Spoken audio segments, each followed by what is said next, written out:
Assalamualaikum warahmatullahi wabarakatuh. Perkenalkan, nama saya Khairun Arni Azizzah dengan NIM 2005-12-14-018 dari Prodi S1 Sistem Informasi kelas 2020B. Nah, pada kesempatan kali ini saya akan membahas mengenai Address Resolution Protocol atau yang biasa disebut dengan ARP. Pengertian ARP. ARP atau Address Resolution Protocol adalah sebuah protokol dalam TCP or IP yang bertugas dalam melakukan resolusi alamat IP ke dalam alamat media access control atau MAC address. Nah, jadi ketika sebuah aplikasi yang mendukung teknologi protokol jaringan TCP or IP mencoba untuk mengakses sebuah host dengan melakukan alamat IP, maka alamat IP yang dimiliki oleh host yang dituju harus diterjemahkan terlebih dahulu ke dalam MAC address.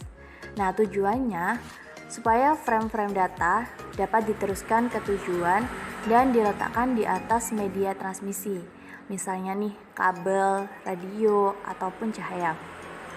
Tabel ARP didapatkan dari request atau broadcast ke jaringan dan berada pada layar dua jaringan. Setiap host menyimpan tabel ARP dalam cache. Tetapi, jika hardware address ini tidak ada di dalam cache ARP, maka ARP bertugas untuk mencarinya. Tipe dalam ARP di sini dibagi menjadi dua. Yang pertama ada dinamis dan statik. Dinamis, di mana create secara otomatis ketika device mengirim broadcast request ke ARP menuju ke jaringan LAN dan mempunyai batas umur atau expired. Dan selanjutnya ada static, yaitu dientrikan secara manual berupa pasangan IP dan MAC address ke dalam ARP entry. Nah, static ARP ini berfungsi untuk mengurangi traffic broadcast dalam jaringan LAN dan biasa digunakan untuk alasan menjaga keamanan jaringan. Cara kerja ARP. Nah, di sini saya terterakan gambar. Jika host ingin berkomunikasi IP host tertentu, maka komputer sumber akan melakukan pengecekan nomor MAC dari komputer tujuan di tabel ARP.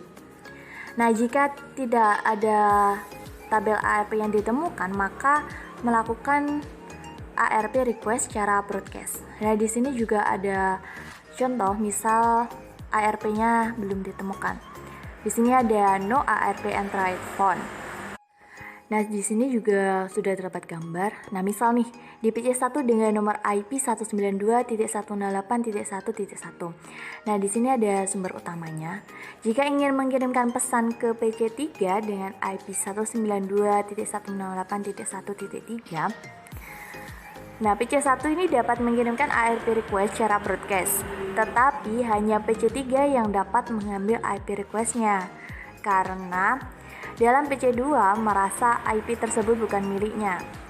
Kemudian PC3 berbalik mengirim ARP reply beserta MAC address-nya.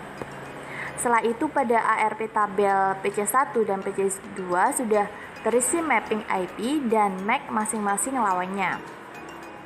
Nah, di bawah ini juga ada, misal kalau udah berhasil, di sini ada IP-nya sudah tertera. Next, kita simulasi yuk. Pertama kita buka aplikasinya. Setelah dibuka, kita pilih yang PC. Kita ambil 3 PC di sini. 1 2.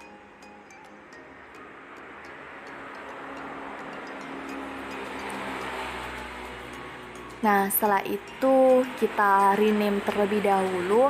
Misal nih, di sini PC3. Kemudian PC2. Dan yang terakhir PC1. Kemudian kita pilih tuh switch-nya.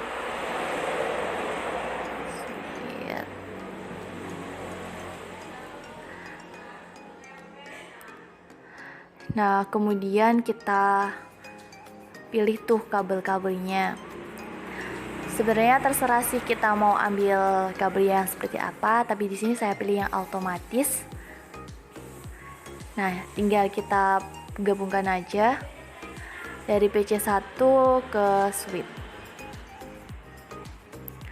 Kemudian sama PC2 ke switch.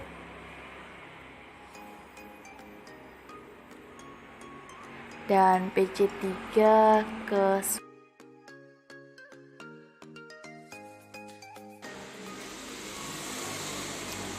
Nah, kita close.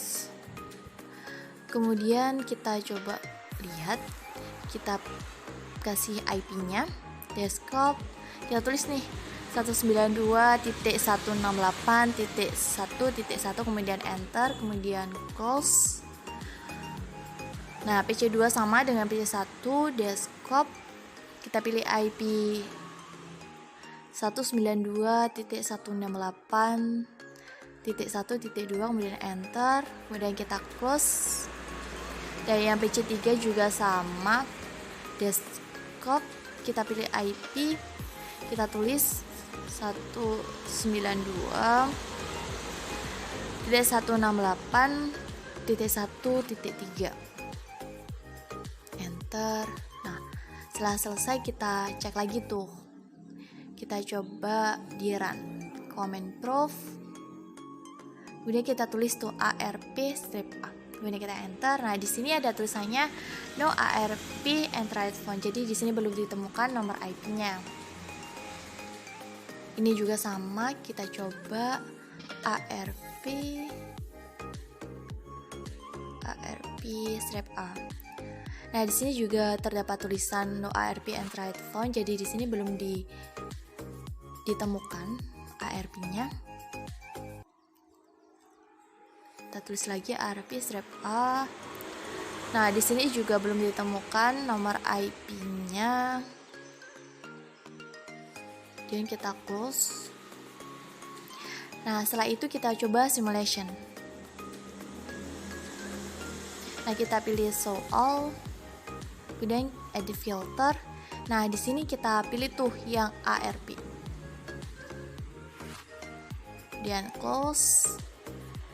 Kita kasih pesan untuk mengirimkan dari PC1 ke PC3. PC1 ke PC3. Selanjutnya kita coba jalankan. Nah, dari PC1 berjalan ke switch. Kemudian dari switch kita arahkan ke PC2 dan PC3. Tapi di sini ada tanda kesalahan. Jadi di sini dia itu tidak bisa menerima karena tadi itu yang dikirim pesan cuma dari PC1 ke PC3. Kemudian ini bisa melakukan feedback.